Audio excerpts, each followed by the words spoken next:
Mbote na bandeko nyonso bozuli baku ya kolanda biso na tongo ya lelo tolobi ete makoloba ezali ebele na mboka na biso boyebi na otali actualité politique ya mboka bakongomani nyonso bozwami libanda ya Congo bandeko na biso bozwami na kati ya 26 provinces ya République démocratique du Congo boko tala na bokebi makoleka na cour constitutionnelle boyebi ete maponami ya 2023 ba candidat déjà bayebani na otali présidentielle 2023 élection présidentielle baka bandeko baladi ba candidat bazali 24 wana bazali retenu bandeko baladi na cour constitutionnelle tokozela toyiba ekosuka wapi tolandi na bokebi na kolandama na Noël Tiani a déposé comme requête pour la invalidation ya candidature ya Moïse Katumbi bolanda kibino moko mai bazali ko reprocher na Moïse Katumbi na ngambo mosusu cette kukuni yepe akomeli cour constitutionnelle pour na kotalisa na oitali mwana mboka Félix Tshisekedi Tshilombo to yebite ekosuka wapi pepe na ba candidat misusu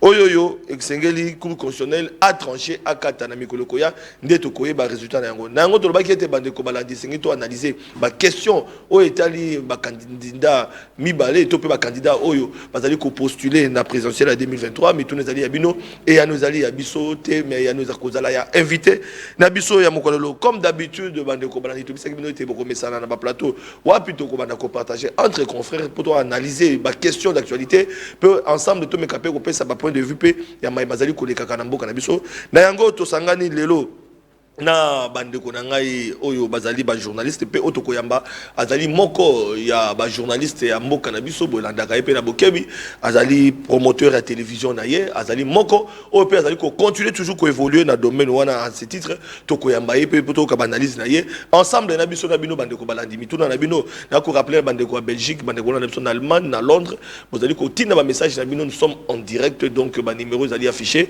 boko comme na biso na WhatsApp bandeko na biso ba ko répondre na mituna na bino. Alors sur ce plateau tozali elongo na mwana mboka Paul Tosuwa mokambi ya télévision patron ya télévision oizalaki Wemsa TV lelo komi bakinwa balobi TV elongo na ye tokobeta biloko mwana mboka Paul Tosuwa na ko rappeler à part Mupanzi Sango zali pe candidat na maponami ya provincial na Masina tona se trompé boyi malamu mwana mboka Paul Tosuwa papa Sentinelle bana funa bana lukunga nyonso bokanisa. Vous savez avant tout bande émission tout ça les vidéos mona et tout ça ba journaliste akala ba BBC nzela na biso nzela ya ba journaliste de même aussi ba avocat ya kala pe ba BBC pe image ya ba avocat belé ba député peut-être ba défendre bon comme il faut te banani je crois biso to ke ko mema en plus au bande ko peut-être ba bosanaki ba talaki ba palissade ba talaki d'intérêt na bango. Je suis très content les lots de partager ce plateau ensemble bon biso na biso ba pandi sango ils ont une bonne chose bien que tout ça mingi penché na Italie mamba politique mais l'autre toujours senga pe que Kinois toujours qui na ba élection yeba occuper sa voix na nani parce que en 2018 on a donné les voix à n'importe qui à tout le monde et aujourd'hui la plupart déjà besoin regretter surtout na Italie ba député provincial na biso Kinshasa il fait la honte ba député provincial na biso botinde la ba patron na bino botinde ba patron na bino ba vidéo il fait la honte na Masina on a des problèmes sérieux aujourd'hui muta lobi la marché de la liberté azalaka sous-souté eza ba payane ba mokomi la marché de la liberté bazoli ya mbongo bazo kabola du matin au soir ezoki mamanenge ezokuma mawana lobby kuna dans une année marché de la liberté on a et comme même à table étalage wana tobosa na biso yo kufa nyonso le problème est assuré na niveau tchango mais gestion totale là je ne peux pas au quand me reporter le la monter na ebi qui après mission les gens vont appeler vont me menacer va apporter plainte oui. Au marché, député provinciaux, gérer le marché de la liberté avec eux, c'est comme ça. Comme justice, c'est ça, union sacrée, boulé. Donc, ceux qui ont décrié le roman pour la gestion du marché de la liberté, bon, là, je ne sais pas. Non, je ne saurais pas citer. Oui, mais on va les citer au moment opportun. Ah, d'accord. Parce que le comité de gestion a déjà composé un délégué à des députés provinciaux. Ah, d'accord. Surtout, ma la sécurité, la Massina, n'en parlons même pas. Voilà, Ndeko Paul Tosuwa toujours rappelé que patron, il y a télévision, Wemsa télévision, et comme il est là, Bakinoa Balobi TV, merci beaucoup d'avoir répondu à plateau. Il y a biso entre ma confrère journaliste to analyser ma question d'actualité par rapport à la situation dans le cas. Alors ndeko Trésor Kalafa plateau de vérité DGA plateau de vérité et les kaka na ba télévision Congo bi télévision Kinactu télévision na banzi moi ma chaîne partenaire na Congo bi kasala Kinactu voilà DGA plateau de vérité boy madame nini susu moi nazaraka na faculté ya droit ba benge de maître na faculté na biomètre na biomètre ba benge déjà docteur honorable donc botika biloko wana ezomema en fait les Congolais un plus de titres n'a pas fonctionné mal à l'aise. Comment vous expliquez que IGF a un service moi bien chargé à communication sur le temps que IGF a un service et ça parce que tu as bâti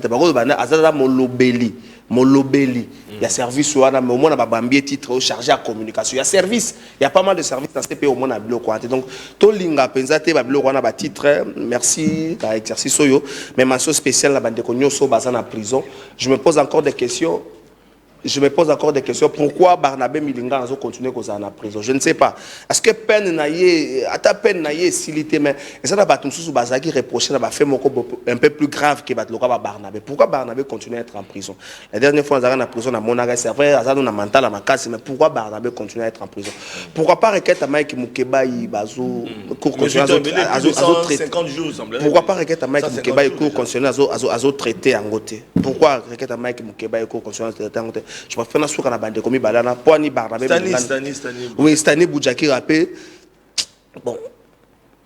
Il faut que ça norme ici Kanango. Ce qui norme exacte, merci beaucoup na bande quoi Régis, Stani Boudjaki rappé. Ce qui norme exacte makamo belé ko dira. Nengo tambola na Kinshasa. Mike Mukiba be bozolanga nengo tambola kana. Nengo tambola Mike Mukiba yewana.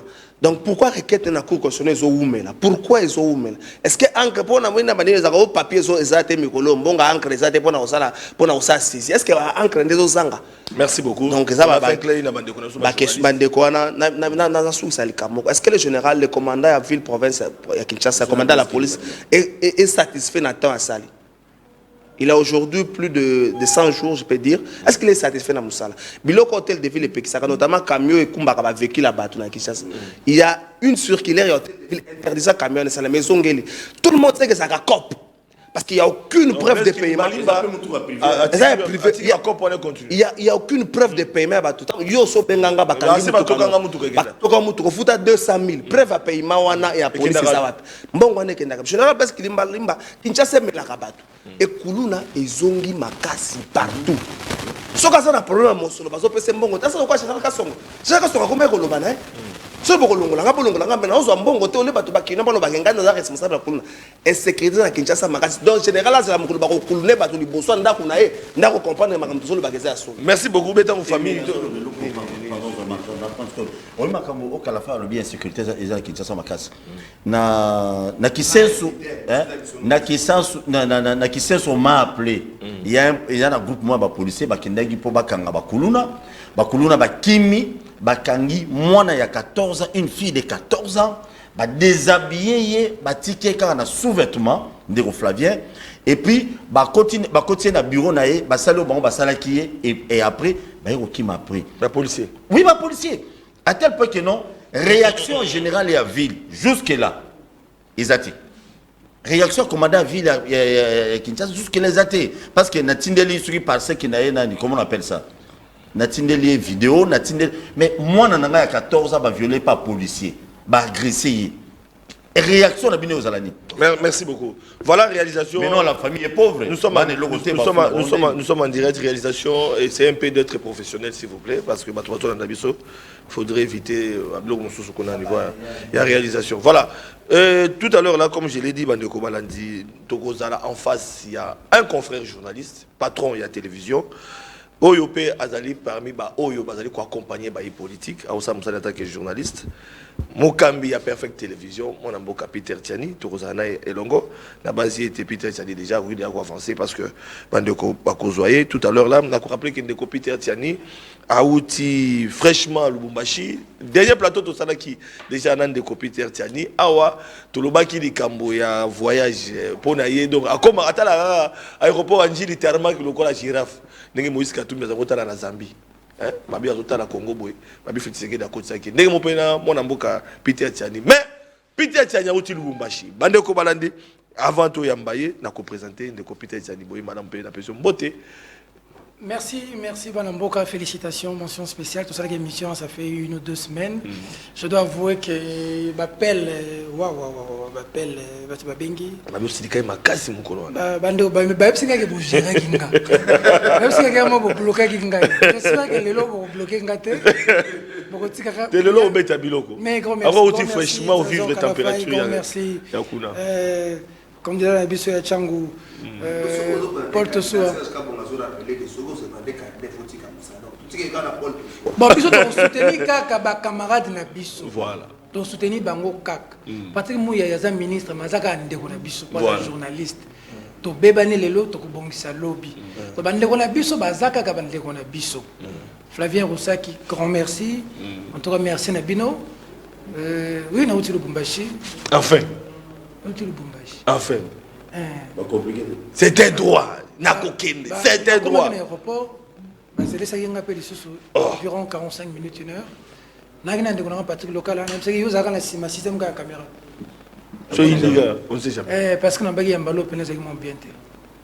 Parce qu'un droit n'est qu'un droit qu'on sait réclamer. Sauf réclamer, on est sur droite. Il y en a 4 ici. Même si c'est à Sarek-Bisso, voilà 20h, tu gagnes 3h. Oh là là. Il y a un aéroport, c'est 3h. Mais il y a sécurité. Est-ce qu'il y a un 4?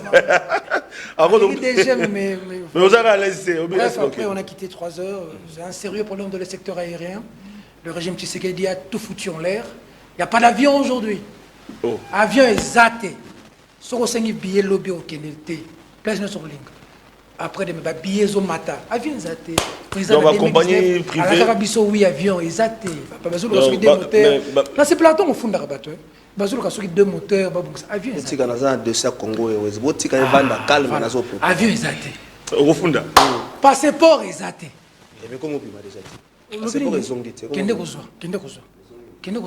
Passeport est zaté. Carte de lecteur, bilongue est zaté.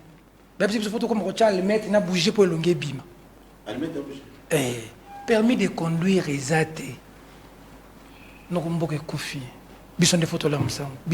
Voilà. Ndeko Peter Tiani de retour, voilà. Nazo rappelé. Avant de faire limbisa, on lobby les gamone bandero tout ce matin mananga. Yangonga il faut na yaka so benga. Mona comme un lobby, mais le lobby là na yi. Non, ce que tu as dit au début, tu as touché mon cœur. Sa dimension spéciale. Mon Mike Mkebai. Les a pas si mingi. Na minute to zolo ba recours ko tana. Mon cour constitutionnel to bete sur la cour constitutionnelle lelo. Na zane belé ou ba pour la cour constitutionnelle. Mike Mkebai yo. C'est-à-dire cour constitutionnelle, Mike a côté ça requête ti lelo 6 mois. Ba qui par requête Mike ta. 6 mois dans cour constitutionnelle. Et puis na dossier Chérubin au Kende, ba tanga cour constitutionnelle. Ba lo ba que cour constitutionnelle t'invitera Chérubin.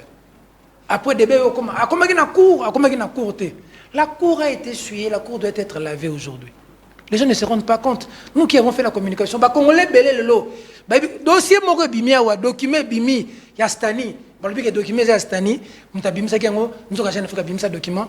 Gouvernement le document neza le kota, ya aner. Nakati ngino bazolo ba ke Chérubin zaki na cour constitutionnelle après ba bomier.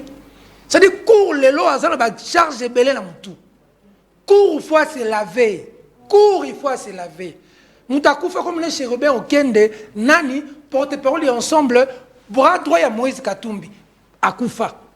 Azalaka invité dans la cour constitutionnelle.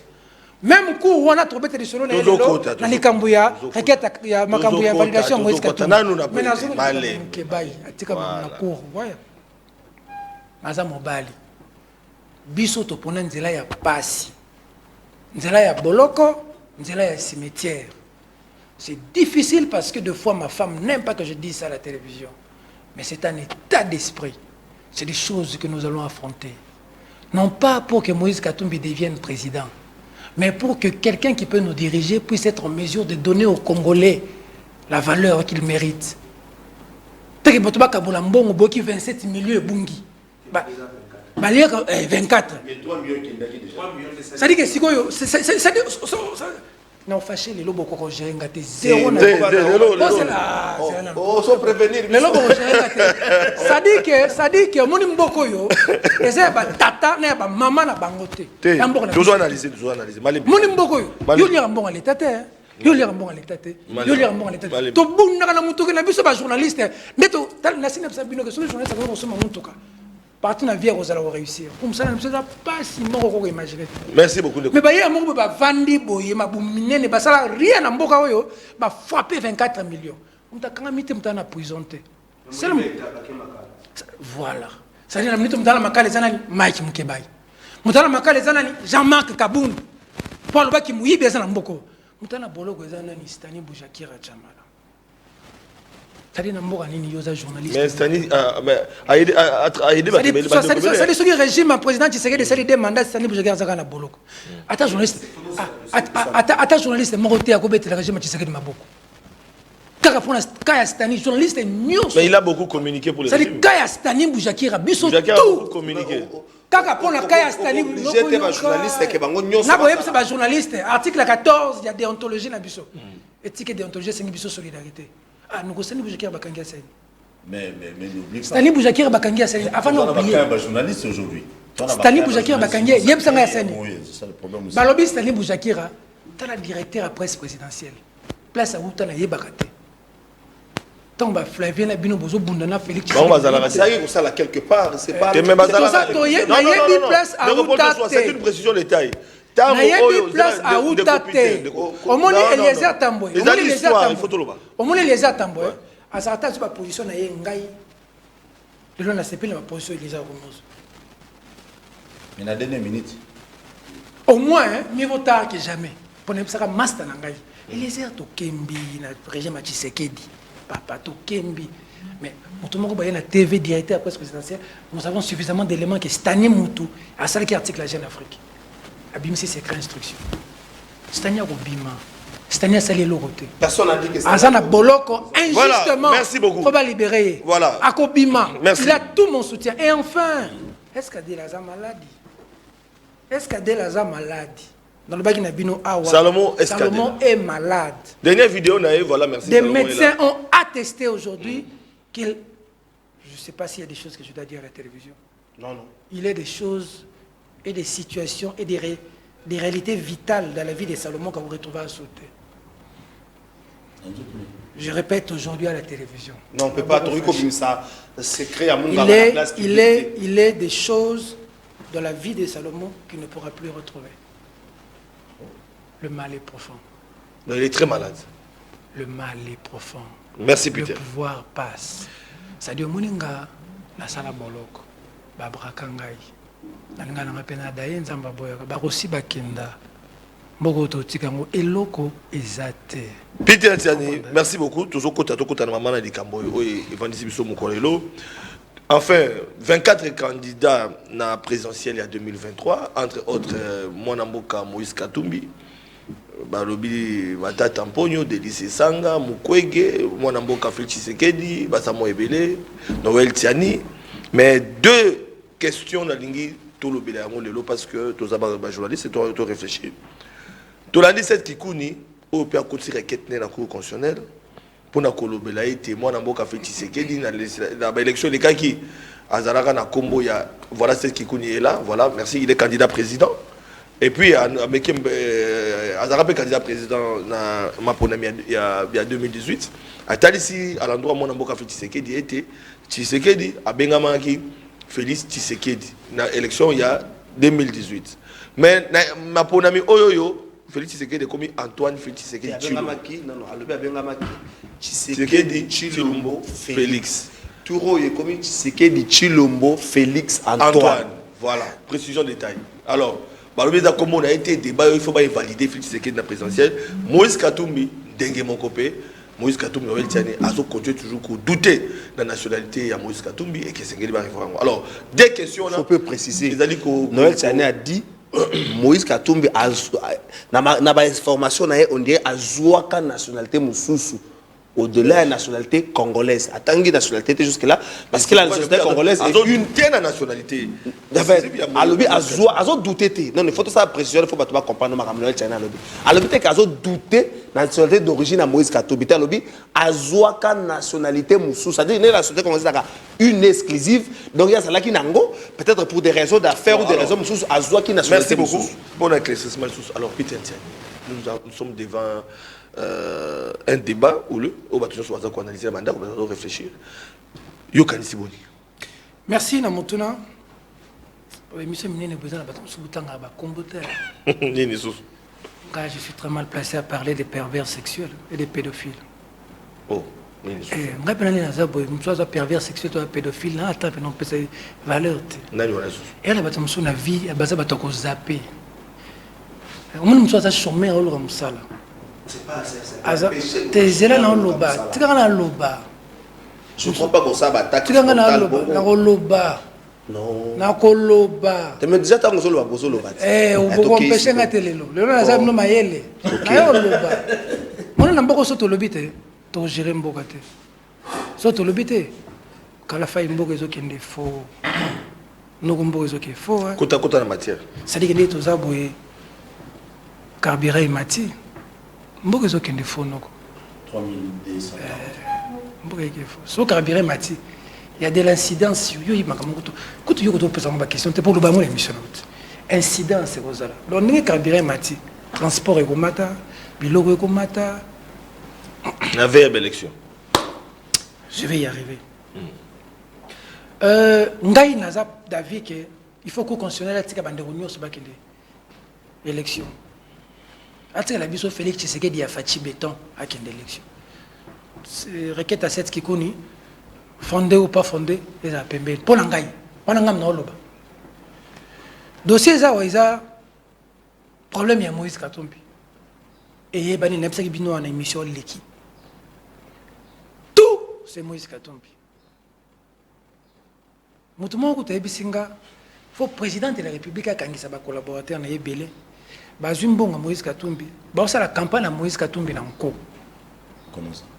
Ce qu'on constate les lots. Cristallisation et information, c'est autour de qui? De Moïse Katumbi. Batouana babandaki nanu koyebisa biso. Que maïs ezate na Katanga pona nani? Pona Moïse Katumbi. Batouana babisi biso que ceux qui guerre na est ezo silate. Eza po Moïse Katumbi azo tanga Rwanda te. Batouana babisi biso que affaire mobondo bozo mona kuna main noire ya Moïse Katumbi eza. Bato na babisi biso que soki ba homologa stade de martyr te eza pour Moïse Katumbi afutaki mbongo. Eloko ezanga bayebisa biso ke bazemi bazotia babasi na bango eza Moïse Katumbi. Sikoyo lelo etozoloba boye. Bato nyonso bayo kotika ba dossier na CENI. CENI aza na toute une commission juridique. CENI ebisi bato ya Moïse Katumbi ba dossier botie eza ba copie conforme. Bozonga bola biso bo régionaux. Bato wana na réseaux sociaux. Balaki singana photo. Bate ba papier belé na se na simbitoche. Babi nazoluka certificat de nationalité à Moïse Katumbi na Kashobo. Oh, moi je suis le plus fort dans la vie, c'est pas celui qui sait seulement frapper, c'est celui qui a la capacité d'encaisser. Moi je suis sportif. Moi allé na foreman, allé azo encaisser azo bina, azo encaisser azo côte. Moi, fentaye boy. Ça va y accuser tu ma soeur nezaka. Mettre maïs comme taïbi. Menga imenga, fin cop. Bref. Donc ce que yebi, le tout basi maolo ba, ce que soigne bandi, ko siri sa ko finga teta muso ko soigne ko za mulai, ko zanga makamba ko loba. Na ba filmer ngai na zo luka ba élément avion jet longwe Kinshasa ekeka kozwa des documents. Jet komina Lubumbashi et deux documents. Jet s'est déplacé quand pilote Canada. Et ce cas des documents et yena. Et côté ici. C'est ni à valider le biteba document oyo est authentique. C'est le juridique à CENI. Et ici président CENI qui est checké document à Moïse Katumbi. Biso c'est le juridique to le biteba document oyo est authentique. Denis Kadima, aye koloba publiquement que ba candidat oyo ba déposer ba document pa na biso biso to yambi yango ba document na bango nyonso eza conforme na yebisaki bino awa ke bato wana basuki wana te babemisi susu kadiosha na yebi kadiosha na wuta kuna na yebi masola kadiosha bien oyebi kadiosha eza lokuyo oseki oyebi lokuta c'est ça na bato babulaka lelo to beta laboratoire ezanini kadiosha lelo ezanini kadiosha lelo photo beta mukwege azo homosexuel kadiosha lelo photo beta Peter atutaki mama chérubin à 14h bavandela kango pena des gens qui sont habités par les mensonges ils savent là où ils vont finir babeti kadiosha tambo Flavien aux journalistes aux anabelema nyos j'espère que bomba te na TV to bomba te bato wana balobi tambo mwamba aboya a récusé un certificat de nationalité bino oza bapandi ça Anila. Très bien merci pour la précision Anila mais il a apporté la précision ndeko Flavien PSTV za chaîne est-ce que oyoki tambo mwamba to oyoki tambo mwamba te to landi te élément ça te ce que les mains tiens moté non non la bino posa oui tambo mwamba parler comment zela avant to sengele zela tout ça tout tika na respect à procédure Mobeko lobby après avoir saigné kotala atali que non x to y batieke ba dossier na pas na bango onyo songa na sengi po muto za candidat président batona ba réunir yango batiki ngai po na nga na suki na phase ya ko publier mais liste onga na publier na memi yango na cour constitutionnelle ko sa phase décision ya suka est-ce que même respect wana procédure bolingi yango te po il faut protéger x to y notre option est là pour la ligne malamu teke respect à procédure on a même pour la Tshisekedi de la lobby qui n'a pas d'accord tant nous sommes protéger x to y tant nous sommes la liaison Katumbi mais on a bêti sur la Tshisekedi dans le lobby même pour la Tshisekedi n'a pas d'accord teke ba qui na niveau na faut ko tika déjà question on a les tchana bomba on déjà ne bandeli pourquoi na lo baboy pour na ko koma ça dit tangu ba lobby que certificat de nationalité n'est pas le quota tambo mama yum tout pesa nga faire ba anilangu anile yango les bakina balba anile balola les l'autre tambo mama lobby na RFI relève na ba média na biswa électé congolais na ba média na biswa oza ngabe yango super league moni super league o mazembe o beta bigolo ba boya kolata aboya kolata visite Rwanda talaka mazembe et il faut dire hein déplacement d'avion ba frais ba prime ba jouer paiement nyonso ba za visite Rwanda falo la tapona kozwa c'est en termes de millions de dollars Moïse Katumbi a boy on a évalué ça dit que batuno se bolata visite Rwanda équipe ça boza déplacer boza ba avion au Félé boza ba prime. Il y a un avion affrété par la compagnie aérienne rwandaise.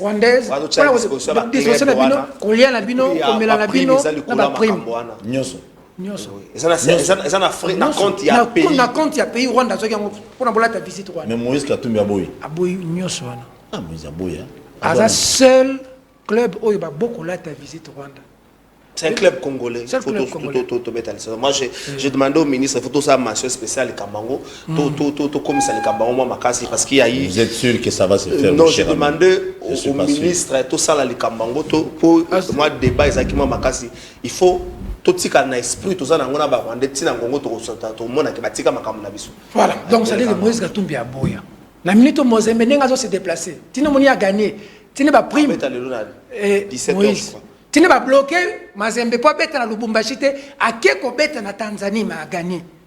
Moïse, tu as constaté qu'ils se sont déplacés, ils sont arrivés mardi, match fallait bête mercredi, et Mazembe Sengi qui va bête en le jeudi. Pourquoi? Parce que il fallait pas paiement. Parce que tout est perturbé, ceux qui va bête dans Mazembe. Ndé ba hôtel les umbongo, ndembo les uba taxe, mais ba bloquer mon ministère quand l'esprit encore. Et puis Mazembe les lois sont bon hôtel. Ministère a fini bana Nicolas Kazadi avant mais c'est le club à Zorombo, parenthèse. Le club des Zorombo. Vita, les rings, parenthèse. C'est Vita, les clubs ne se dit qu'il y a une compétition, il y a un gouvernement du Sambo.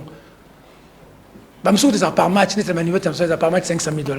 Mazemba Zorombo, c'était Banda Nicolas Kazadia comme on a pouvoir. Parenthèse fermée. Mais je reviens maintenant à ce que nous disions à la Cour constitutionnelle. Balobi que certificat de nationalité on a Israël qui m'a bé tambo mwamba lelo akati débat alobi ngamu tunapesa Katumbi certificat de nationalité na nila yango te nazo interpréter ma comme ce qu'on a lingala pour vidéo Flavia ça na ba vidéo nyos tout à l'heure tola nango eza buzoba pour la régime yoyo ya kuluka kwa impitenga ba makambo nga na sala te et puis eza buzoba pour président de la République yemoko t'as vu buzoba tes faux débat te nazo ba na lingala te aza na faux débat te nazo ba na lingala buzoba faux débat sur le président de la République yom to pesa Katumbi passeport congolais yom to ba ke Katumbi aza congolais de kono bosala makambo comment yom lelo o komi ko ntika ba biloko boye salema na pesi yo toli président de la République ngata mbo mamba ngam to na ndaki Moïse Katumbi mercenaire ngai oh na Italie azoki passe nini nationalité ngai tambo mamba tango la vérifier na Italie ville ya Italie et comme la bisoki atikala aux nationalité na mboka na biso ate Moretti avocat ya Moïse Katumbi le laza ministre de la justice na France vidéo eza zela papa na yaki koloba vidéo eza Flavia za na vidéo toujours bana na vidéo ça dit que ne tozo solo na lelo boy dossier à certificat de nationalité sili voilà na minute dossier à certificat de nationalité sili ba bimisi dossier mususu moni on peut tout dire de Perrault ngai na sana premier on a d'accord te na Perrault et Perrault c'est Perrault Loire comme et bon le roi na Perrault Loire na TV na nebite Perrault donc yo ndoko sana so comme l'exil le au cas où si aux camarades nga donc nenga ndeko sana passe sana exil na sana kisasa nenga so beta babonga na poto na yamba bokechu vela nga bokechu to yambana babisanga ko yana Kinshasa te na bagi na ko ya ngana wanga na bakama Perrault c'est mon ami Perrault est allé en exil parce qu'on avait porté plainte na Perrault na nanga par un ministre ngana hier on a Kinshasa Perrault qui exil l'homme d'azo payer les prix à régime tu sais que dit pour ça mon Perrault était gérable ngai passe na ngai et ça ton Perrault azala mutu moko boya sekwa ka ya mona psaka passe na ngai et Perrault c'est ce qu'il faut savoir Perrault bête ka so Perrault le bili kam 80% ma Perrault le bazar so Perrault le bili que deuxième na minute à salir moni Kadiusha certificat de nationalité Koufi ta momamba uti ko bomango lelo bake ko sala document na DGM na biso que Moïse Katumbi a sorti visa d'établissement en 2003 document bake ko lobby la butu bakabla Perrault ça là bake ko soit déjà na DGM ba Perrault ko tanga na biso batango batango bake ko tika déjà document na cour constitutionnelle minito donc likambo ya certificat de nationalité obeluka Moïse Katumbi na minito et quoi et comme document mo faut ta DGM pour ba ko déposer ngo na cour quand tu bakanga seulement pour likama mundu kiti et le mundu kezapi ça dit aux mona nga Congo voilà souffler voilà toke na ngamba réalisation bana TV za doté to landa élément oyo bazotalisa nationalité topé ba question liée na nationalité Moïse Katumbi topé na ba document ba certifié ou pas bolanda kuna na réalisation bande ko bana TV za doté la République démocratique du Congo, où à moins de 2 mois de l'échéance présidentielle, Alexis Tambwe Mwamba referme le débat sur la nationalité de l'opposant Moïse Katumbi. L'ex-président du Sénat, ex-ministre de la Justice sous Joseph Kabila également, assure dans une interview exclusive accordée à RFI avoir délivré un certificat de nationalité congolaise au candidat au scrutin du 20 décembre prochain. Un certificat jamais annulé, dit-il. Pour Alexis Tambwe Mwamba, c'est un faux débat. Il est au micro de Pascal Moulégois. Sur le cas de Moïse Katumbi, je voudrais dénoncer l'hypocrisie nationale sur cette question de la nationalité congolaise. Je n'avais pas de preuves qu'il était italien. J'ai eu des dénonciations. Par la suite, Moïse Katumbi a pris un avocat célèbre, Dupond-Moretti, ministre français de la Justice, qui a fait parvenir des documents disant que la commune de résidence ne lui reconnaissait pas la nationalité italienne. Donc pour moi, c'est une page tournée. C'est absolument une distraction de soulever cette question. On est dans un faux débat. Je pense que le président de la République lui-même qui avait ordonné qu'il fallait donner à Moïse Katumbi son passeport. C'est le président de la République lui-même qui avait dit, mais il avait été gouverneur du Katanga, comment peut-on lui contester la nationalité congolaise? Il ne faut pas embraser le pays en sériant les personnes qui peuvent se présenter. J'en ai fait un problème à un moment donné en tant que ministre de la Justice, mais aujourd'hui je considère que ça serait totalement immoral d'opposer à Moïse Katumbi le fait qu'on ait dit à un moment donné qu'il avait une autre nationalité. Pour moi, il faut laisser Moïse Katumbi se présenter. Les propos d'Alexis Tambwe Mwamba, la Cour constitutionnelle congolaise doit encore statuer sur les 24 candidatures validées par la commission électorale pour le premier tour de la présidentielle qui aura lieu donc le 20 décembre. En réalité, le pouvoir a tellement peur qu'il se présente à ces élections que non seulement il a fabriqué de toutes pièces 2 affaires, mais il lui a infligé, pardonnez-moi ce verbe, une nationalité italienne à laquelle personne ne s'attendait. Je rappelle tout de même pour l'anecdote que dans les procédures dont je viens de parler, il est congolais. Congolo-congolais, hein. Pas italo-congolais, congolo-congolais. Et alors on nous a sorti cette histoire de la nationalité italienne pour exciper du fait que quelqu'un possédant la double nationalité ne peut pas, selon la loi qui est celle de la RDC, se présenter à l'élection présidentielle. Alors, je vous avais dit que je le ferais, et je l'ai fait, nous l'avons fait. Nous avons adressé, tout ça naturellement est à votre disposition, parce que d'aucuns ont été instrumentalisés par le pouvoir, évidemment, qui communiquent tous azimuts. Alors je vais essayer d'être clair. Nous avions indiqué que nous adresserions une lettre à la commune dit San Vito dei Normanni, ce que nous avons fait. Très précisément, elle est à votre disposition dans quelques instants. Nous l'avons fait le 9 juin 2018. Elle est naturellement en italien et on demande à l'autorité administrative italienne si M. Moïse Katumbi est italien. Et nous avons obtenu une réponse. Préalablement, qu'il me soit permis de vous dire que on a vu circuler sur Internet une réponse des services administratifs de 100 litres, qui en réalité est une réponse des services administratifs de M. Kabila, parce que c'est un faux. C'est un faux qui nous explique que M. Moïse Katumbi est italien. Ça a circulé un peu partout, ça a semé, je conçois bien volontiers, le trouble, et nous avons obtenu une réponse qui est à votre disposition dans quelques secondes, en date du 17 juillet 2018, et je vais vous lire cette réponse parce qu'elle est traduite, et elle n'est pas traduite de n'importe quelle façon, elle a été traduite devant un tribunal. Et vous verrez que la traduction porte le sceau et la signature du procureur de la République de Milan. Alors voilà la réponse, je vous la livre. Elle est adressée à Maître Éric Dupond-Moretti, 13 rue La Boétie en Passe, suite à votre courrier du 9 juillet, réceptionné par la présente mairie le 16 juin 2018, sous la référence 1500, etc. Je me permets de vous signaler que nous ne pouvons fournir aucune information quant à la nationalité de M. Moïse Katumbi, en ce que celui-ci n'est pas inscrit, et ne l'a jamais été, au registre de l'état civil italien. Pour les mêmes raisons, il n'est pas non plus possible de fournir des informations quant à la nationalité de Moïse Katumbi. Alors, vous savez, il y avait Moïse Katumbi Chapoué et Moïse Katumbi Damiano, n'étant pas lui non plus inscrit sur les registres susmentionnés.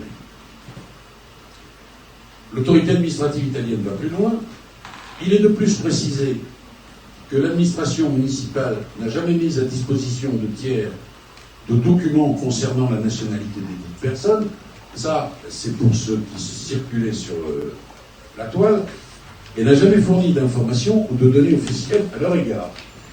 Et enfin, qu'on se le tienne définitivement pour dit, les informations diffusées par voie de presse à propos de M. Moïse Katumbi Damiano et de la ville doivent donc être considérées comme fondées. Voilà, tu kolanda ba élément mibale, moi nambo capitaine Tiani. Encore résumé en quelques minutes. Message ni ngeo le kawana Mwamba, avocat français Moretti. Ok, nangina lo banano bande ko ngala régie, chaîne za Patrick Chio camarade nanga. Mokolo bakangaki PSTV ngam tuna benaki ministre Flavien Yolo ba makamso ata ba yebi déjà benaki ministre Patrick Mouyaya to kindaka pena bengi yo to kepa comme on ministre même c'est bokati PSTV chaîne ya camarade nanga Patrick Chio. Donc na fa na TV journal na bina 12h relikati na ko lexa minute na TV ya camarade nanga Patrick Chio Obo ma programme Ça dit Content essentiel. il fallait que non, on a réagi, il y a ça, Patrick, tu as vendu. Voilà. Parenthèse fermée. Justement, avant d'appeler Somaloba, parce que ils ont un élément dans Souka Tokolanda, arrivé à mon amboka Moïse Katumbi, dans Lumbashi, pour l'anda vidéo moko ya gouverneur Kassai, par rapport à ma première ministre qui est dans Kassai central, bande ko balandi na base te belema mi balé wana to kosangisa ngo juste après couper sa mon amboka Peter Tsani Maloba, to kosangisa belema wana parce que donc malé na Souka Peter a osala pe moi analyse parce que a outil Lumbashi a comme ça souper température. Alors moi amboka Peter Tsani, voilà. Ici le plus important ça balamboka bayebake. Il ne faudrait pas que Bande Konabiso Baza Pemenya, président de la République, Bapé sa impression, de Paul Toussoua, Bapé sa impression que Bazo Banga, candidat numéro 3, président ensemble Moïse Katumbi. Aza numéro 3. Candidat numéro 3. Pour aller dans le lobby, bon. Les lois autorisent le certificat de nationalité. Ah, on est tambo mamba uti ko kwei sango sikoyo. Kadio shawane kwei. Babimi si loko mususu. Moïse Katumbi. Document est na DGM selon confrère na biso Péro Loira oyo ba information na ye mingi ezaka solo que Moïse Katumbi azalaki na visa d'établissement en 2003 ya Italie. Mana sepela na ndeko mo kalafai na ninga sala makambo na bosembo no balika moko. Tango ba fundi yo pona likambu songolo de ko kalafai. Ba molinga likambo na eza lokuta. Est-ce que bakoki ko yana ko bakiselo ko mususu o eza na rapport na likambo wana eza la raté. Muto afundi déjà non. Moi il place ko ko zo pesa passi. Muto afundi d'abord. Tu vois ce qui fait mal aujourd'hui, c'est que ba tribaliste. Ba lingité ba sala bon reproche à tribalisme. C'est-à-dire bato bazo appliquer tribalisme. Bango ko sala bon remarque. Ce qu'on lobeli tribalisme na bango. Bango bakolobaka yondo za tribaliste. Tout le monde était dans boka. Dans lundi, des voix qui toquent au ba. Ministre, on ne refuse pas que les gens peuvent être compétents. Mais est-ce que ministre de la justice, Kassayen, ministre de la finance, Kassayen, président CENI, Kassayen, vice-président de l'Assemblée nationale, Kassayen. Mais les locaux, on a bandé quoi pouvoir aller au Bipé, dans le moment à Kabila, il y avait aussi des choses comme ça. Alors très bien. Le bien, Katanayo, le bien, aux alangs en face. Le bien, ce que pour nous, on a Kabila. Ce qui est bon, c'est un modèle, il y a Kabila. Peuple a réagi, ça qui n'est pas à Kabila. Peuple pas au Bengala Bango, parce que ton Bengala qui Kabila, pour Bango, c'est différent. Mais Bango, c'est pas ça, c'est Kabila. Bango, c'est Kabila comme modèle. Donc, c'est que Bango peut faire au Bengala Bango, c'est Bengala qui Kabila. Voilà. Moi, je suis Bongo pour passer à Peter en face. Bon, ça, le président Seni, Kassayen. Ça, c'est Devos qui le dit. Président, il y a Nicolas Kassa de financement Seni, Kassayen. Président, ministre de la Justice, Kassayen. Gouverneur de la banque, Kassayen. Président de la Cour, Kassayen.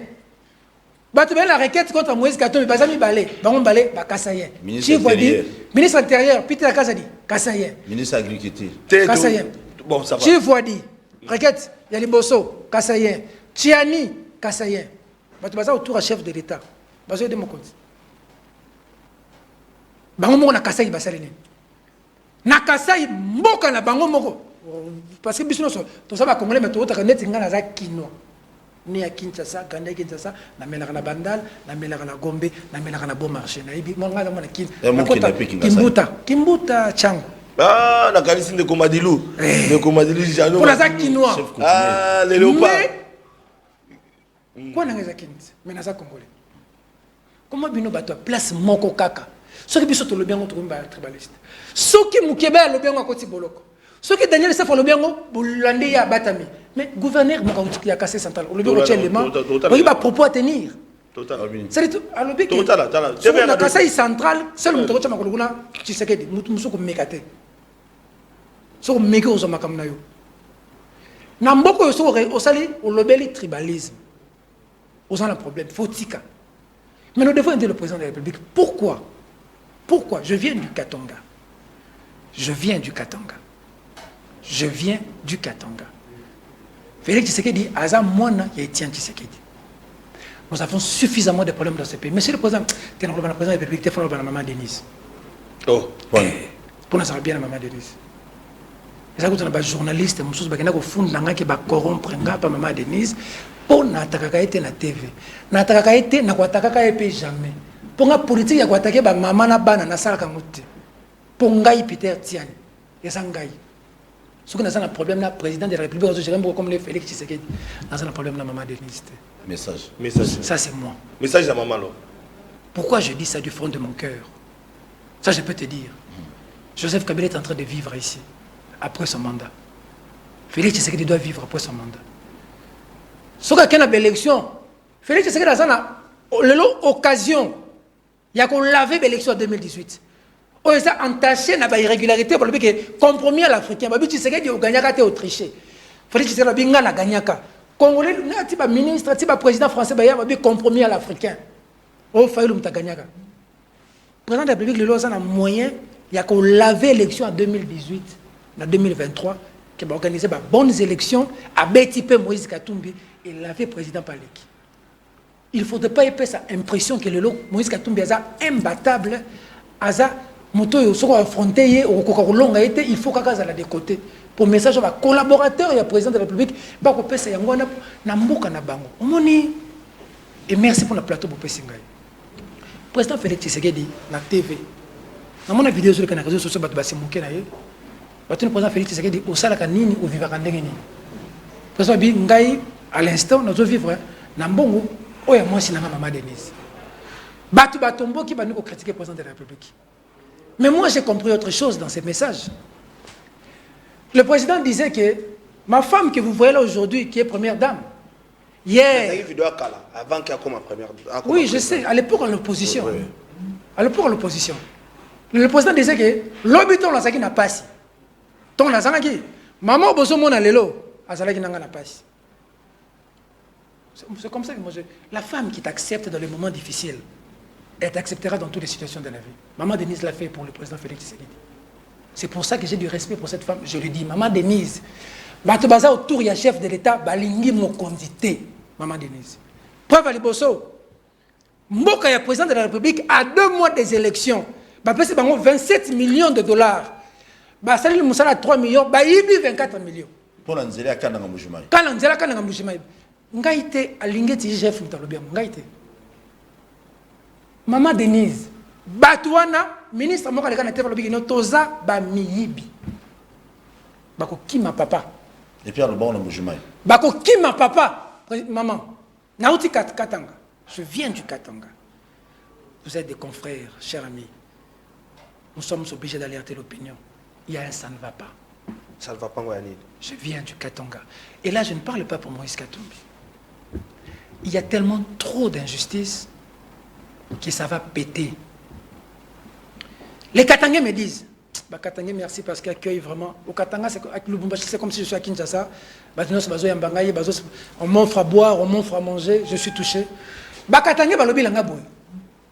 Peter, on les gars à la TV. Biso tout ça n'a pas de problème, il y a division. Parce que Katangais, belé, babala, bakasaye, bakasaye, belé, babala, bakatangais. Nous sommes la majorité de biso, nous sommes mobile kasaye, tout moi c'est kasaye nandap. Bon, ça n'engage que moi. En tout cas, en grande partie, les belles femmes de ce pays, en tout cas, une grande partie sont des Kassayennes. Olimbi Sangana, le bâtiment, on a TV. Les hommes engagés. Nabanda, on a vu so mingi, toi, on a Kassayennes. Bana, on a vu so Kassayennes. Biso, faut prêcher unité. Faut que sa présidente de la République, ma besoya. Na Katanga, ça va péter. Ça va partir du Katanga, je viens de là. Ils disent qu'on a tué les jeunes de l'UNAFEC. On a tué les jeunes de l'UNAFEC. Par les militaires. À Lubumbashi. Monseigneur Féligence a sali toute une messe. Tinaban a 12 ans, 11 ans, fusillé. On a cité les noms de la liste des gens. La blessure est béante. Les Katangais me disent qu'ils viennent ici boire, manger. Pour le moment, c'est les grands Katanga.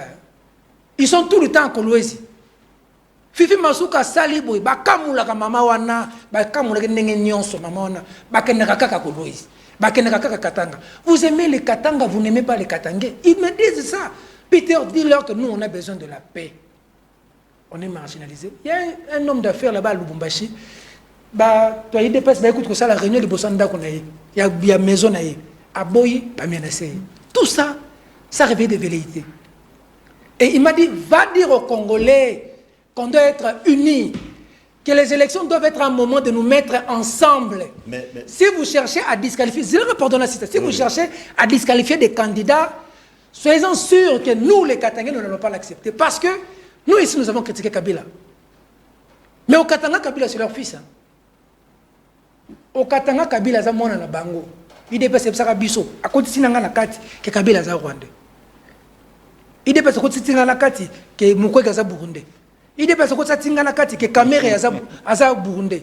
Pour bango parce que ma kasi na longa de nationalité. Na tout le monde. Quand ma sécurité mais nomination il y a Edi Kapen sur certains ça va trouver quand même des solutions par rapport à Makamozolo. Tu me rejoins. Qu'on nomme Edi Kapen n'a qu'à ressusciter Mukongobila. On prépare quoi? On prépare quoi? Parce qu'on sent qu'il y a une tension. Tu dois savoir que le camp Kabila n'est pas aux élections. Et quand tu vois John Numbi parler, tu vois Nanga parler, c'est Kabila qui parle. Ah bon? Oui. Agir par procuration. Ah oui. Et quand vous avez un Katangais qui lui accepte d'aller aux élections et accepte le chemin de la paix, vous voulez la paix. Nous sommes dans un pays qui bouillonne. Bandoundo, président de la République, Tchatali Kolomokolomokote, Bamobondo Bazobo. Est kuna, Bawazalen, Bakomiko Bunda, mais M23 ça. Vous avez tué des Congolais à Goma. La blessure est béante. Vous avez tué des Congolais au Katanga. Vous avez tué des Congolais ici à Kinshasa. Chirobin Okende venait d'être tué. Ajoutez à toute cette pression, avec les détournements qui sont au quotidien que vous faites. Merci. Pardon. C'est là, pardon. Pourquoi tu as été Flavien Bakobaye? Non, tu vas faire fruit le fil d'idées. Ça veut dire que, avec toute cette pression qu'il y a, lorsque nous dénonçons les détournements à la télévision, c'est nous qui sommes menacés. Ce régime nous a insultés. Qui n'a pas été insulté? Vous avez un individu ou deux individus. Ils ont appelé Jean-Marie Kassamba. Ils ont insulté la maman de Jean-Marie Kassamba. Ils ont appelé la vénérable Tchala Moana, paix à son âme, qui a vendu la culture kassayenne jusqu'à un niveau que nous savons. Ils ont insulté Tchala Moana. Ils ont insulté Christian Lusakweno, rwandais. Ils m'ont insulté Mbeboloné Zaka Rouge, Nazaka PD. Ils ont insulté Paulette Kimuntu. Ce monsieur appelle un général, officier, qui a sa mort à Soda, je pense. Un civil, un général, a menacé général, a bandu finga général. Il s'est fait appeler communicateur du chef de l'État, un certain Dino Truc. Ou un autre qui peut appeler un ministre en fonction qui s'appelle Patrick Mouyaya pour commencer à blâmer. Des kidams, je dis, hein, qui ne sont pas arrêtés. Ou une dame qui dit Mboka Oze Baluba, Oza Muluba Te Kanga Munoko. Bino na Este, Mutuna Bino Sara Biente Baba viola maman la Bino. Qui a été en prison? Tous ceux qui volent, lorsque nous parlons, c'est nous qui sommes insultés. Tu veux que ça continue? Dans le moment où un journaliste qui n'a rien fait, qui s'appelle Stani Boujakir, est en prison. Merci. Dans cet environnement-là, il y a un candidat qui dépose en bonne et due forme sa candidature. Merci. Son collaborateur a été tué parce qu'il a été invité à la Cour constitutionnelle. Et lui-même, son dossier arrive à la Cour constitutionnelle. Vous voulez qu'il y ait des complications? Vous voulez la paix dans ces pays ou pas? Monsieur le Président de la République, vous êtes capable de battre Moïse Katumbi aux élections. Que les collaborateurs ne nous donnent pas l'impression que Moïse Katumbi est imbattable. Monsieur le Président, Bazalana Mobutu, même un cimetière, Bakima. Bazalana Raïs, pesa lettre d'engagement, signature, deux fois dans Batiremineti, Bantabana, même à Kingakat. Bazalana, l'auteur, Mira Kabila Babouki, Tobuni Bamote. Bazana yo. Monsieur le Président, Baoutika yo. Bazalana place Mbongo Ezalaka. Merci beaucoup. Voilà. Ça, c'est des choses que nous devons dénoncer. Merci beaucoup. Nous avons besoin d'un Congo en paix. Les élections, c'est le moment où les Congolais doivent se mettre ensemble. Merci, DG. Pour dire Bissotoponi Tshisekedi. Merci. Bissotoponi message à Kim Yambo Malam. Bissotoponi Mukwege. Mais l'élection, c'est un moment où Bissoto décidé que faut pas que ça va John Numbi raison. N'est-ce pas Bissoto que ça John Numbi raison? Moi, je suis parmi de ceux qui pensent que Moïse Katumbi, Mukwege, Félix Tshisekedi aller aux élections. Merci. Que Alors, le Congolais vote. Toké Nangama réalisation, tout l'anda arrivé en quelques minutes, il y a Moïse Katumbi na Katanga, peut to kolanda message au gouverneur Wana, Azali Koloba, parce que toujours le blanc mais bande Koboyoka, bon toujours pour clôturer émission. Alors, tout le Nangama réalisation énergie, Lelo.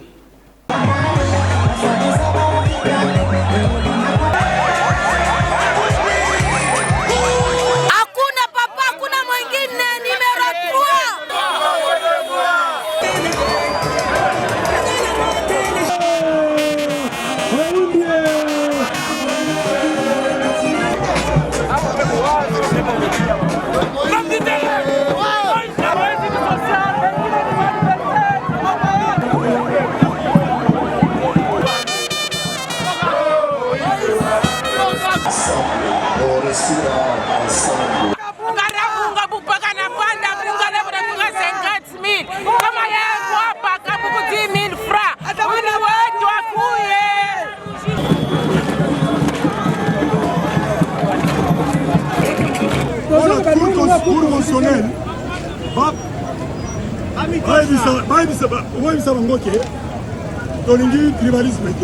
parce que la Cour constitutionnelle est composée de la province de Kassai. Oui, oui, Naza Kassai, lui, ils n'avaient pas adhéré à Sanga. Donc, on a moto à lui, tribalisme. Voilà.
Donc, ndeko Peter, pendant que vous expliquez biso, yom toti lumbashi, oti kozonga lobby, tout le monde ambiance, et mais quand bien expliquer biso, quel était le message de mon amboka Moïse Katumbi, pe ambiance on a, est-ce que zaki penza ba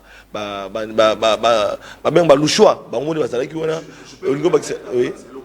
Na message à Moïse Katumbi, j'aurais tenu quelques éléments au-delà de la sensibilisation pour la vote au Bacana sur WhatsApp. Moïse Katumbi a dit Toza adversaire, Toza bénémité. Tout ça comme adversaire dans la politique. Donc voilà. Moi un message j'en ai vendu ça va candidat qui tout ça comme adversaire pour Bozaka to Bazaka. Bon, j'espère que tu as résumé, c'est-à-dire acteur politique baza adversaire, baza bénémité. Et mon rêve c'est de voir Moïse Katumbi et Félix Tshisekedi couper sa lambote na suka.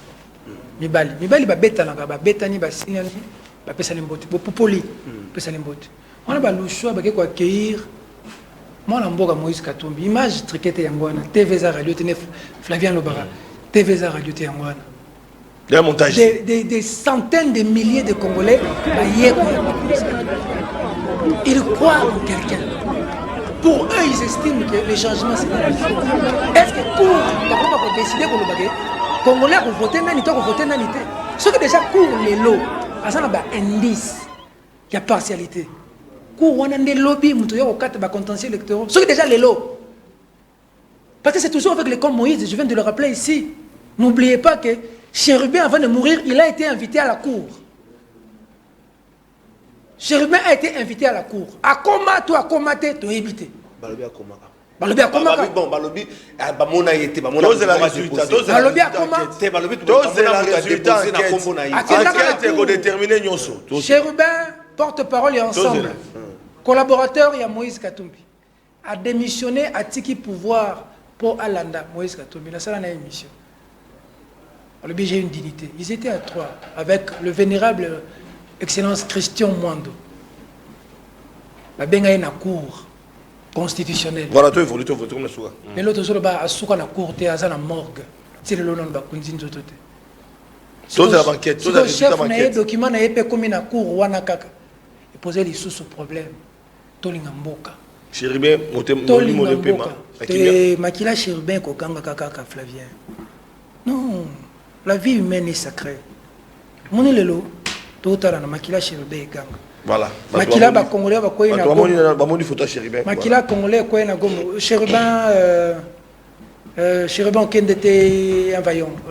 Je crois même que le président Moïse Katumbi, pour honorer la mémoire de Chérubin Kende, ne peut pas abandonner ses combats.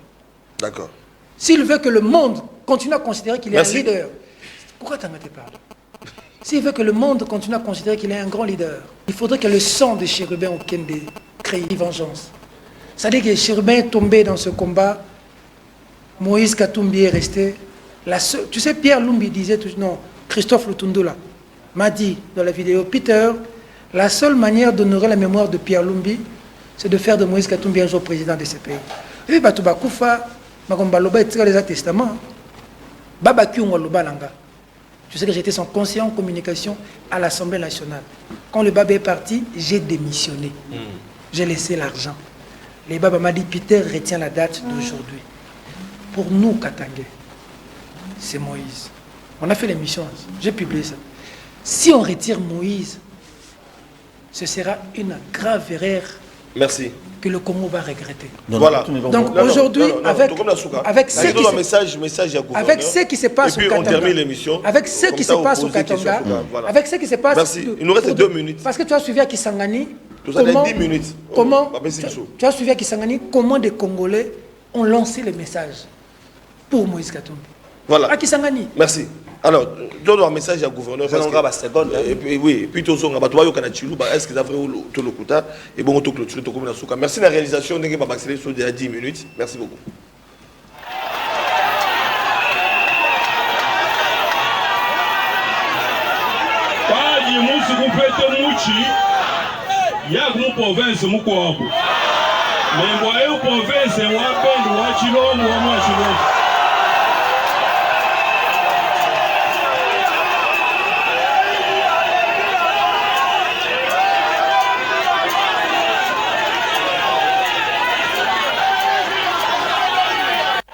Voilà, tout le monde gouverneur à Kassai. Alors, moi, je suis capitaine Tiani, tout le monde parce que émission Sili. Oui, émission Sili, il y a tout le monde déjà Mikoussi. Il y a les bossos, Batunion sur tout le monde, les équipes mobilisation, c'est les qui te prennent Moïse Katumbi. Parce que l'État congolais va boyaki, Mazema Beta dans le Bumbashi. Est-ce que la mobilisation des équipes payant? Parce que d'autres personnes disent que non, Batobazo qui va $5. D'autres personnes, l'émission de Salaki, ils ont dit. Et deuxièmement, Peter Tsani, un journaliste. Et monsieur Sili, papa? Oui, et Sili. Hollanda Moïse Katumbi, pourquoi? Au défendre vraiment bon voilà, merci beaucoup. Voilà, fais ça message. Il y a les bossos. Il y a les bossos, tu as le message. Arrête ça, s'il te plaît, mon cher. Tu as le message. Parle, tu as le côté. Journaliste, ça va comment rouler là, on poser la question. Moi, monsieur, comme qui toque, on est ici là. Bon, dès que ce Moïse Katumbi paye ça $5 la bateau. Attends, Moïse Katumbi, quand ça, on goûte ma santé, là, on goûte ma robe, ma maquillade. Ah! Il faut pour les gens, quand ils t'aiment, ils t'aiment. Quand quelqu'un t'aime, quand une femme t'aime, avec ou de l'argent, alors il faut te l'ombre, on a une maman de Nizando qui peut Félix Tshisekedi. Ce que tu as la vie à l'ingio. Pourquoi on peut Moïse Katumbi pas tout n'importe quoi? Yoga Moïse Katumbi. Moi, j'ai fonctionné avec beaucoup d'acteurs politiques. Pas tout ça. Entre autres, Papa Tshisekedi. Tewana, c'est les leaders maximum, c'est l'esprit supérieur. Moïse Katumbi a emmené des gens derrière Papa Tshisekedi. Papa Tshisekedi a dit à Moïse Katumbi, si j'avais un collaborateur comme toi, je serais déjà président. L'histoire va changer. Moïse Katumbi, même si c'est toujours, self-made man. Nous avons Kim Sidi, 2 minutes. C'est 1 minute. Nous avons self-made man. Si on a le parcours à Moïse Katumbi, même si on a une photo bête à tour, on a loi pour la pécheur. Moïse Katumbi a souffert. Les gens pensent qu'il est né avec un diamant dans la bouche, c'est faux. Un pécheur. Na musala mbisi. Suki belende tsingana gumbashi. Azali kola camion. Ayote kambisi. Aoboke la butumbisi. Moïse Katumbi. Nakatanga. Yozo bakatanga mlikama Moïse Katumbi basilika. Po ba mona ba moni ninga azali kolot. Suki bazobetaka de solo suki belé. Ayote kambisi. Alonga de $100 ti akoma na million ya sala ngona pêche. Moïse Katumbi bazaki na société na la Kamoto, en 1997. Cette société avait un chiffre d'affaires en 1997 de 400 millions de dollars. Moïse Katumbi a ma belé, ferme Futuka. Azuma, donc, Tiki Maï, a aussi ma belé. A plus de 50 km d'hectares de maïs. Azo Liesa, Katanga, Nama belé. A une politique comme gouverneur. Autorité n'y sur l'époque, dont le plus expert. Vital Kamerhe. Abi ba gouverneur na ba ministre. Bolongwa ba place boza. Boya ko ye ko la gestion. Merci. Na be ka ko katanga. Il va te poser la question malamu. Tu vas na si ça prévient 2 minutes. Comme côté Rosa contre 30 secondes. Ça dit Moïse Katumbi prend la province du Katanga où on payait les gens 30 et 50 $. Comme on paye des gens à Zandu ici à Kinshasa. Tirelo yo yebi obundela kango ba libanais na ba ndema bossa ba ndeko na biso. Même na pas une victoire. Kino kutana na ba ndeko na biso bazo souffrir. La police judiciaire. Si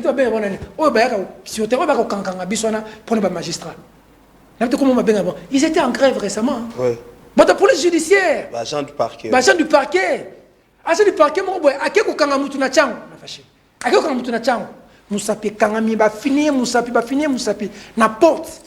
il a tellement crié qu'il s'est chié dessus. Cet agent est allé à l'hôpital. L'église, on a bakani batunyo son église, pas magistrat. Magistrat n'a parquet en Djili Kouné. Après un temps, magistrat a tenu $200. Après quelques jours, Abimisi Batuta a tenu agent à $200. L'agent n'a pas pu se soigner. Cet agent-là est mort. On ne sait même pas l'enterrer. Un autre agent, agent du parquet, a sali accident à remorque que Moutou et Panzani. Famille Naïtikali. Ils ont marché sous le président Félix Tshisekedi. C'est-à-dire que tu as maintenant quelqu'un qui avait dit à Lubumbashi, ça il y a 16 à $100. Moïse Katumbi a quelque chose qu'il faut reconnaître. Tout ce qu'il touche change. Regarde aujourd'hui les stades du Congo rejetés. Mais à merci beaucoup. Regarde aujourd'hui, le club est obéta. Merci. Tu sais là, et dans les airs, et dans les airs pour la Tunisie. C'est là que Moïse Katumbi na Tanzanie. Dans stade. Chez les Tanzaniens. Non, non, c'est la fin de l'émission. C'est-à-dire que mbongo au régime azala ngolelo. Merci. Ce qui va te balazer là pardon la sisi. So ba balingaka mutu pona mbongo. C'est ça c'est ça. So ba balingaka mutu pona mbongo. Tala poser question. So ba balingaka mutu pona mbongo, fallait balinga régime pona mbongo. Merci. Mbongo merci Peter Tiani. Mais est-ce que bikina katsa ilelo? Na katsa ilelo. Tokobengi so lusu. Na katsa ilelo. Tokobengi so merci comme merci à Paul Tossoa. Merci au DG de Parfaite Télévision. J'ai fini, c'est pour te dire que Moïse Katumbi merci. Les 17 minutes a quelque chose de Dieu. Merci. Tout ce qu'il touche, voilà. Tout ce qu'il touche change. Merci beaucoup. Voilà, bande de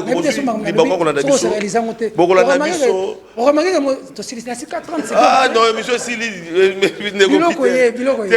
Bref, c'est pour dire que, voilà. En résumé, le destin de Moïse Katumbi entre les mains de Dieu.